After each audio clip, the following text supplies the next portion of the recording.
চীনের সঙ্গে ভারতের দ্বন্দ্ব বহুদিন ধরেই। মাঝে মাঝে এই সীমান্ত নিয়ে বেইজিং নয়াদিল্লির মধ্যে উত্তেজনা ছড়ায়। এই উত্তেজনা শুধু সীমান্তেই থেমে থাকে না, এর প্রভাব দেখা যায় ভারতের রাজনীতিতেও। এবারও তার ব্যতিক্রম ঘটেনি।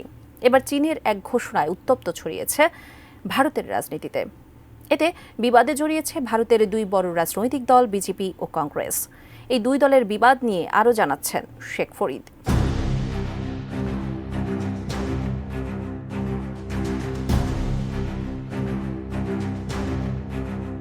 ভারত চীন যুদ্ধের পর থেকেই ভারতের কিছু ভূখণ্ড দখল করে রেখেছে চীন, যা নিজেদের বলে দাবি করে আসছে নয়াদিল্লি। এসব ভূখণ্ডের মালিকানা নিয়ে দীর্ঘদিন ধরেই দুই দেশের মধ্যে বিবাদ চলছে, যা ভারতের জন্য একটি বড় সমস্যা হয়ে দাঁড়িয়েছে।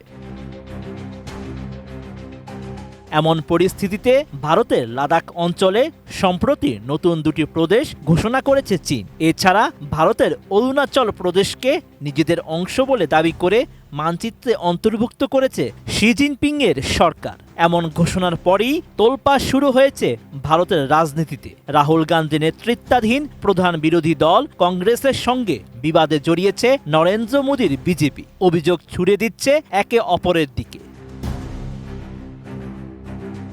আপনি কি হার্টের সমস্যা নিয়ে দুশ্চিন্তাগ্রস্ত? স্বল্প খরচে হার্টকে ভালো রাখার সহজ উপায় মাতৃভূমি হার্ট কেয়ারে।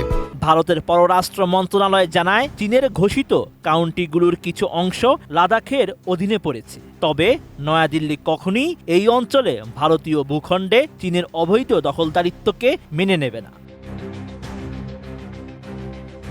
এরপরই রাহুল গান্ধীর কংগ্রেস অভিযোগ তোলে, চীন ভারতীয় ভূখণ্ড দখল করেছে নরেন্দ্র মোদীর আমলে। সামাজিক মাধ্যম এক্সে একটি পোস্টে দলটি জানায়, চীন ভারতের জমি দখল করে রেখেছে, অথচ নরেন্দ্র মোদী ক্লিনচিট দিয়ে চলেছেন।